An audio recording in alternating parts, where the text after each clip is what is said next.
तो भाई मैनेजर किम स्टार्ट करने के लिए बहुत ज्यादा रिकमेंडेशन आई, तो इसलिए मैं ले आया हूँ मैनेजर किम। और जो बोल रहा है कि 50 चैप्टर एक वीडियो में, पता है कितना टाइम लगता है? चलो छोड़ो। तो स्टोरी की स्टार्ट में दिखाया जाता है कि मैनेजर किम किसी से माफी मांग रहे हैं। वो क्यों मांग रहे हैं? क्योंकि इनकी जो बेटी होती है उसने एक लड़की से फाइट कर लिया और वो लड़की बहुत पावरफुल है। नहीं, वो लड़की पावरफुल नहीं है, वो लड़की का बाप पावरफुल है ना, इसलिए।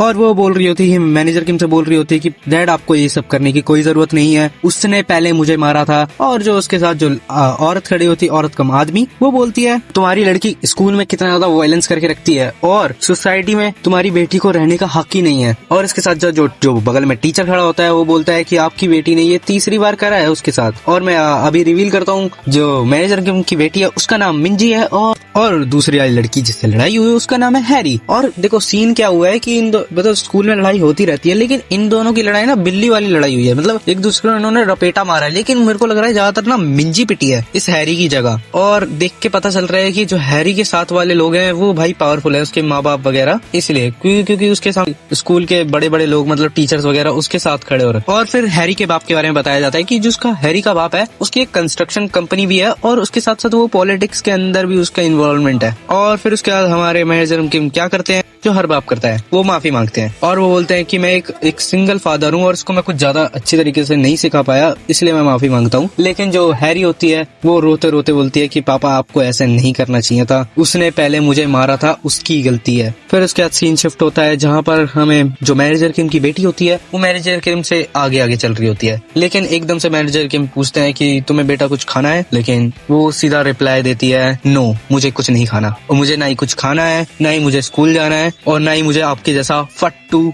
बाप चाहिए। फट्टू बाप, ये फट्टू कहीं से दिखता है। और फिर वो बोलती है कि मेरी क्लास में जितने बच्चे उनके पापा मम्मी बहुत पावरफुल लोग हैं और आप क्या करते हो, एक मामूली सी जॉब। फिर उसके बाद ये सब सुनाते सुनाते भाई मिंजी लिमिट क्रॉस कर देती है। मिंजी बोलती है आपने मुझे पैदा ही क्यों किया जो आप मुझे पाल ही नहीं सकते, और हम ऐसी साउथ कोरिया ऐसी जगह में रहते ही क्यों हैं? I feel so pathetic. अगर हमें ऐसे ही रहना था तो आपने मुझे जिंदगी क्यों दी? और मैनेजर किम सिर्फ सुनते हैं, वो कुछ कह नहीं सकते क्योंकि उनकी बेटी बोल रही है। मिंजी ये सब बोलने के बाद यहाँ से जा रही होती है और मैनेजर के बोलते हैं रुक जाओ, और वो बोलती है कि प्लीज मुझे अकेला छोड़ दो, मेरे पास शब्द नहीं है आपसे कुछ बोलने के लिए। और इसके साथ साथ बोलती है कि आज की रात मैं अपने दोस्त के साथ बिताऊंगी, तो प्लीज मेरे पीछे मत आना। फिर सीन शिफ्ट होता है और फिर हमें दिखाया जाता है ये गधी कहाँ पहुंच गई है,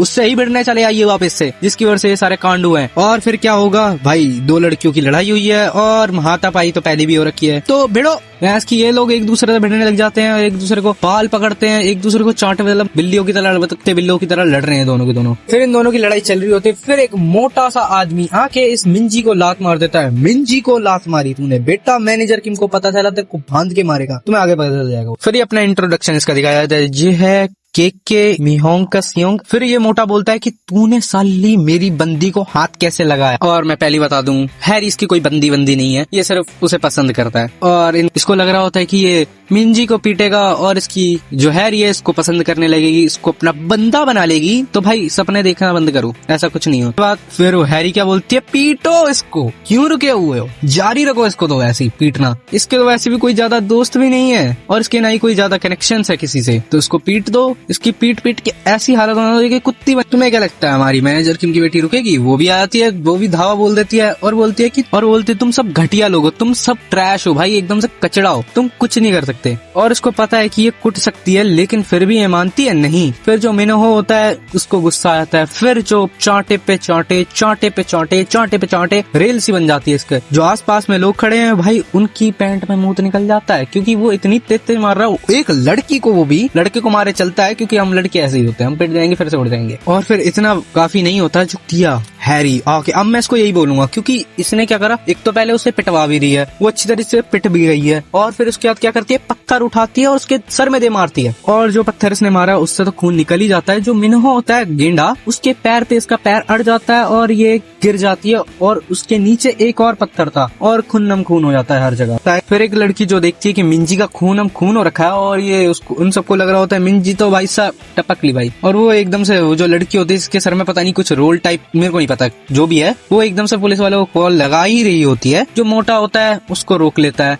और वो बोलता है कि जो यहाँ पर कांड हुआ है ना, इसमें तुम लोग भी इन्वॉल्व हो, क्योंकि तुम भी इसको मस्त मजे में देख रहे थे, ठीक है, तो मुंह बंद। और हाँ, ये सब बोल के बोलता है कि तुम सब निकलो, इस लड़की को मैं संभाल लूंगा। और वो तो बोलता है कि मैं अपने क्रू के मेंबर को बोलता हूँ, वैसे अभी नया हूँ मैं क्रू में, लेकिन हाँ मेरी बात सुन लेंगे वो लोग, मैं जानता हूँ। और फिर मिंजी की तरफ कैमरा जाता है और दिखता है कि मिंजी का तो गेम लॉस हो रखा है, मतलब अनकॉन्शियस पड़ी है वो भी। और उसके फिर जो अपना मोटा होता है, मैं मोटा ही बोलूंगा, वो बोलता है कि उसके साथ क्रू का हेड होता है, वो सीधा मना कर देता है कि बिल्कुल नहीं, हम बिल्कुल तुम्हारी इस चीज में मदद नहीं करने वाले। और फिर एकदम से ये कुतिया आती है, उससे मोबाइल छीनती है और बोलती, मैं बात कर रही हूँ डॉटर ऑफ गैंग चुमचो। एक वो चीज तो हम बाद में देखेंगे कि उसने हाँ बोला है नहीं, मैं तो बस ऐसे ही बोल रहा हूँ। लेकिन फिर सीन शिफ्ट होता है मैनेजर किम के ऊपर, जो कि अकेले बैठे हुए डाइनिंग टेबल पे और खाना खाने का वेट कर रहे हैं, अपनी बेटी का वेट कर रहे हैं। और वो घड़ी की तरफ देखते हैं और बोलते हैं कि बहुत ज्यादा टाइम हो गया, क्योंकि दिखाई दे रहा है घड़ी के अंदर 12:30 हो चुके हैं, मतलब रात। फिर सीन शिफ्ट होता है, हम देखते हैं हैरी के बगल में वो क्रू का हेड आ चुका है और वो लौंडे लपाटे मोटा वगैरह, उन्होंने हमारी मिंजी की बॉडी इन्होंने धर ली है।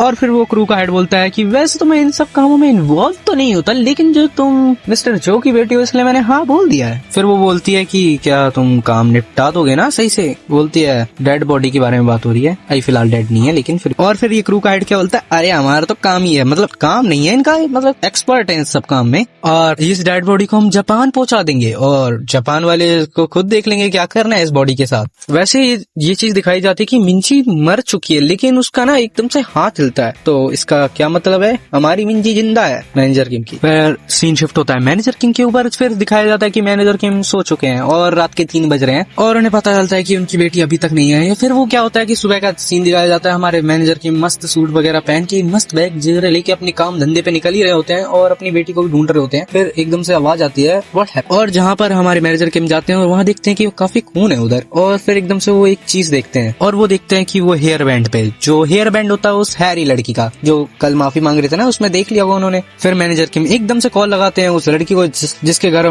रात मिंजी रुकी है, ये बोलकर कि मैं अपने दोस्त के घर जा रही हूँ। तो मैनेजर किम कॉल लगाते हैं और बोलते हैं कि तुम्हारे घर पे क्या मेरी बेटी है? वो बोलती है सीधा ना, नहीं तुम्हारी बेटी मेरे घर पे बिल्कुल भी नहीं आई। और ये सुन के भाई साहब क्या डेडली पैनल दिखाया जाता है भाई साहब मैनेजर किम का, और उन्हें पता चल चुका है कि उनकी बेटी भाई साहब खतरे में है, अब तो उनको बचाने जाना पड़ेगा। वो अपने एक्शन मोड में आ चुके हैं, तो फील्डिंग सेट है भाई। फिर हैरी और उसके बोले भाई के पास नहीं, मतलब बॉयफ्रेंड के पास पहुंचते हैं, बॉयफ्रेंड, और वो बोलते हैं अपने आप को दिलासा दे रहे होते हैं मनी मन कि सब कुछ ठीक हो जाएगा, कुछ नहीं होगा, ये सब उसका बाप वैसे भी कोई के हाथ में पावर तो है नहीं, वो कुछ नहीं कर पाएगा हमारा, ऑल दैट ये सभी बोल रहे होते हैं। फिर दोनों लड़के, ये मोटा और ये हैरी भी एक दूसरे बात कर ही रहे होते हैं। फिर एकदम से भाई साहब मैनेजर किम इन दोनों के पीछे खड़े हो जाते हैं और बोलते हैं सुनो, मैं तुम दोनों से एक सवाल पूछना चाह रहा हूँ, मेरी बेटी कहाँ है? मैं उसको ढूंढने का ट्राई कर रहा हूँ, तो क्या तुम बता सकते? फिर एकदम से वो मीनू होता है, वो मैनेजर किम का कॉलर पकड़ता है और बोलता है बुड्ढे तेरा दिमाग खराब हो रखा है, तूने मुझे डरा ही दिया था लगभग। फिर जो मीनू होता है ना, ये मोटा गेंडा, जो अपनी बंदी की तरफ देखता है, मतलब मुंह बोली बंदी की तरफ देखता है जिसकी फट रखी है अच्छी तरीके से, तो फिर एकदम शांत होता है। फिर बोलता है कि हम किसी मिंजी नाम की लड़की को जानते ही नहीं है भाई। फिर मैनेजर किम एक सबूत दिखाते हैं, हैरी का हेयर बैंड, बोलते हैं कि जहाँ खूनम खून हो रखा था ना, ये हेयर बैंड वहीं पड़ा था बेटा, ये आपका ही है ना? और ये बताऊं, फिर मीनू क्या बोलता है, अंकल यहाँ से चले जाओ, अगर आप यहाँ से चुपचाप चले जाओगे ना तो हम यहाँ पर आपके साथ कुछ गलत नहीं करेंगे, तो चुपचाप यहाँ से चले जाओ। इसको लग रहा है कि मैनेजर किम इसकी धमकी से डर जाएंगे, लेकिन इसको पता नहीं है कि मैनेजर किम की खोपड़ी घूमती जा रही है, क्योंकि उसका दिमाग खराब हो रखा है, उसकी बेटी नहीं मिल रही उसे। फिर उसके बाद मैनेजर किम का पास दिखाया जाता है, जिसमें एक आर्मी ऑफिसर बोल रहा था कि प्लीज ऐसा मत करो, उनको छोड़ दो। और यहाँ पर दिखाया जाता है कि मैनेजर किम ने किसी अपने सीनियर के मत्थे पे बंदूक रख रखी है और वो बोलते हैं प्लीज मुझे यहाँ से जाने दो, मेरा यहाँ से जाना बहुत ज्यादा जरूरी है। जो मैनेजर किम ने जिस सीनियर को पकड़ रखा था, फिर वो एकदम से बोलता है कि तुमने उस लड़की के साथ सिर्फ एक रात बिताई है और तुम्हें कैसे पता है कि वो जो बच्चा हुआ है वो तुम्हारा है। और फिर एकदम से गोली चल जाती है, और ये एक वार्निंग शॉट थी, क्योंकि ऐसे थोड़ी मार देंगे मैनेजर किम किसी को भी। और भाई साहब सीनियर की तो पैंट में से मुंह निकल गया होता है भाई। और फिर उसके बाद वो सीनियर बोलता है प्लीज इसको डिस्चार्ज कर दो प्लीज, वरना ये हम सबको मार देगा। हम थोड़ा सा इस मोटे को डराने की कोशिश करते हैं, लेकिन मोटा क्या करता है, मोटा अपनी टी शर्ट उतारता है और अपनी तोन दिखाता है और बोलता है अंकल देखो टैटू। अब अंकल क्या मुट्ठी मारे इस चीज को देख के? बिल्कुल भी नहीं। ये मोटा क्या गलती करता है, मैनेजर किम की शर्ट फाड़ देता है, मतलब फाड़ के फेंक देता है। और फिर उसके बाद उसको क्या दिखता है, और फिर उसके बाद फ्लैशबैक में हम दोबारा जाते हैं और वो जो आर्मी में जो ऑफिसर होता है वो बोलता है कि हम आपको नहीं जाने दे सकते यहाँ से, जो आपने कपड़े पहने हैं वो पूरी दुनिया से छुपे हुए हैं, मतलब पूरी दुनिया से, मतलब इनका आइडेंटिटी छुपा रखी है, मतलब बहुत बड़े, मतलब बिग शॉट है भाई मैनेजर के। और फिर उसके बाद मैनेजर किम की बॉडी दिखाई जाती है और भाई साहब क्या बॉडी है। और हम फिर से फ्लैशबैक में जाते हैं। जो आर्मी ऑफिसर होता है फिर से बताता है कि हमने 17 मिशन नॉर्थ कोरिया में करे हैं, डबल एजेंट मिशन करा है साउथ कोरिया के ही अंदर, और 2 बार जेल से भागे हैं, और अभी खत्म नहीं हुआ। और सुनो, 1 assassin attempt of north Korea supreme leader भाई। और भाई ये नॉर्थ कोरिया के अंदर मोस्ट वांटेड क्रिमिनल है, और चाइना और रशिया में भाई इसके लिए अलग से फोर्स बनाई गई है इस बंदे के लिए। और ये ऑफिसर एक और चीज बोलता है कि आप बाहर जाके क्या दिक्कत क्रिएट नहीं करोगे आप। और भाई इसने सीधा सीधा क्या बोला है ऑफिसर में, हम आपको बाहर नहीं जाने दे सकते क्योंकि आप तो भाई बहुत बड़ी थ्रेट तो मतलब भाई ये मैनेजर किम बहुत खतरनाक बंदा है, ये बुंड फाड़ सकता है किसी। और फिर क्या, फ्लैशबैक खत्म, मीनू के ऊपर पड़ते हैं भाई सब चांटे पे चांटे, और इसको कुत्ता बना दिया, इसको उड़ा दिया। एक और भाई साहब मैनेजर किम कूल मूव करते हैं, ये जैसे ही नीचे गिरने वाला होता है इसको अपनी टांग से रोक लेते हैं। फिर वो क्या पूछते हैं, मैं एक और आखिरी बार पूछूंगा, मेरी बेटी कहाँ है बता दे। और ये कोई जवाब नहीं देता मोटा। फिर क्या, टॉर्चर स्टाफ जो इसको जो हेयर बैंड में बांधने वाला मिला था, इसकी गला घोटना शुरू। लेट्स गो मैनेजर किम, इसका तो गला घोट निपटा दो। और मुझे इसी समझ नहीं आ रहा है या क्यों नीचे गिर गई इसको देख। और फिर ये मीनू भाई साहब इसका दम घुटने लग जाता है और बोलते, फिर वो बकी देता है, बोलता है राइट लेफ्ट लेफ्ट, उसके अलावा मुझे कुछ नहीं पता, प्लीज मुझे माफ कर दो और मुझे प्लीज छोड़ दो। और फिर मैनेजर किम पूछते हैं कि मैं उनसे कांटेक्ट कैसे कर सकता। और फिर ये मोटा बोलता है वो एक पॉइंट ऑर्गेनाइजेशन है जिनसे मैं अभी कांटेक्ट नहीं कर सकता, क्योंकि वो जब चाहते हैं तब वो हमसे कांटेक्ट कर सकते हैं, लाकि हम लोग उनसे कांटेक्ट कर सकते हैं। और फिर पूछते हैं, एंड में पूछते हैं ये क्रू का हेड कहाँ मिलेगा पहले पता। और फिर उसके बाद सीन शिफ्ट होता है कि हमें अंकल दिखाई जा रहे हैं जो कि हाथ जोड़ रहे हैं पता नहीं किसी के, और ये माफी मांग रहा है के क्रू के हेड। और वो के क्रू का हेड, अबे तेरे को क्या लग रहा है ये मजाक चल रहा है? वो कॉन्ट्रैक्ट बिल्कुल भी मजाक नहीं था, होगा कोई लोन वगैरह दिया होगा इसने, और अब ये वसूलने आए और उसको पेल रहे हैं। और इसका नाम है मिन चियोन हो। ये फिर क्या बोलता है कि तूने कॉन्ट्रैक्ट ढंग से पढ़ा नहीं है क्या, तेरे को पता है तू लोन नहीं चुका पाएगा तो हम तेरा लोन चुकाएंगे तेरी बेटी का। ओ भाई ये है। फिर ये के क्रू का हेड इसके मुंह पे एक चांटा मारता और ये मोटा बोलता है कि मेरी बेटी को तुम यहाँ पर क्यों लेके आए। और ये इसके चांटे पे चांटा बरसाता है और बोलता है कि कोई नहीं, तेरी बेटी स्टूडेंट है तो क्या हुआ, हम उसके ऑर्गन बेच सकते हैं, अगर मैं उसके ऑर्गन नहीं बेच सकता तो मैं तेरे ऑर्गन बेचूंगा। और इस बात पे भाई ये बंदा शांत हो जाता है, ये बंदा बहुत कमीना आदमी है। और हाँ, ये कोई बुढ़ा कोई जवाब नहीं देता है, तो इसका क्या मतलब है, ये नहीं चाहता कि इसके ऑर्गन निकले, चाहे तो इसकी बेटी की जरूर निकल जाए, कोई दिक्कत नहीं है। और ये अपने बंदों को बोलते इसकी बेटी को लेके जाओ यहाँ से।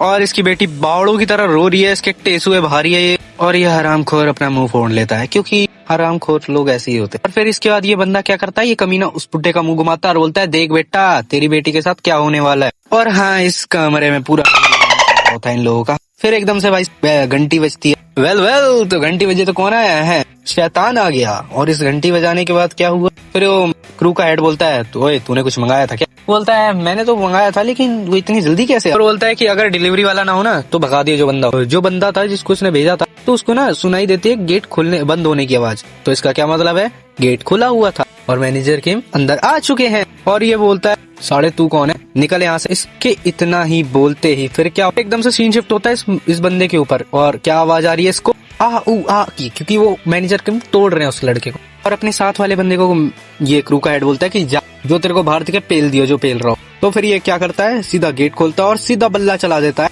और जैसे ही गेट खुलता है, मैनेजर किम सीधा जो इनका बंदा होता है उसके मुंह पे बल्ला रखवा देते हैं और खुद नीचे झुक जाते हैं। और फिर उसके बाद उस बंदे के मुंह पे चिन पे एक थप्पड़, और इतनी तेज तेज ये काम करते हैं, सीधा अपनी यूज करते हैं, रस्सी निकालते हैं, उसके पैर में लपेटते हैं, उसको टांग देते हैं एंड। और भाई ये चीज इतनी फास्ट हुई थी, इस मोटा भाई साहब जो यहाँ पर थी अननोन लड़की, जो वो भी बोलती है औसा, और वो सीधा बोलते हैं मिंजी कहाँ है। और फिर ये मोटा बोलता है कौन मिंजी। और मैनेजर किम को ये सुनते ही वो रस्सी को दोबारा टाइट करना शुरू कर देते हैं, और भाई इसके पैरों की नसें दिख जाती हैं, मतलब बहुत ज्यादा ही टाइट कर दिया, इसके पैर भी कट सकते हैं ऐसे। और ये बोलता है कि बड़े भाई मेरी हेल्प करो। और बड़े भाई क्या कर रहे हैं, बड़े भाई यहाँ से निकल रहे हैं दुम दबा के, क्योंकि उन्हें पता है कि यहाँ फील्डिंग सेट हो चुकी है। मैनेजर किम इसको पकड़ ही लेते, लेकिन ये भाई साहब दो बार टप्पे खा के भग जाता है यहाँ से। और ये बकते बकते गुंडा बोल रहा होता है कि ये पुलिस थी, मेरी लोकेशन लीक किसने की। ये चपड़गंजू भाग ही रहा होता है, फिर इसका पैर किसी तार में अटकता है, और ये तार किसकी है वो हम सबको पता है, ये तार है मैनेजर किम की। और ये बोल रहा होता है ये तार रास्ते में किसने बिछाई है। और फिर ये दिखाई जाता है कि एक तार थोड़ी है, यहाँ तो पूरे में तारम तार कर रखा है, मतलब इन्होंने तो भाई साहब दिल्ली की गलियों की ऊपर की जगह बना डाली। अब ये गिरने के बाद ही कुछ सोचे ही, इतने में भाई मैनेजर किम इसके पीछे आते हैं, को पकड़ते हैं, इसके मुंह पे पन्नी बांधते हैं एंड घुसंडलात बचाना शुरू कर देते हैं, क्योंकि इनका दिमाग फिर चुका है। और पता नहीं यहाँ पर क्यों ब्लैक पैनल्स है, क्योंकि यहाँ पर टॉर्चर चल रहा है अच्छा खासा। सा। मैनेजर किम इसको फोड़ रहे हैं, कुत्तों की तरह पेल रहे हैं इसे, मतलब मजा ही आ रहा है भाई मेरे को तो।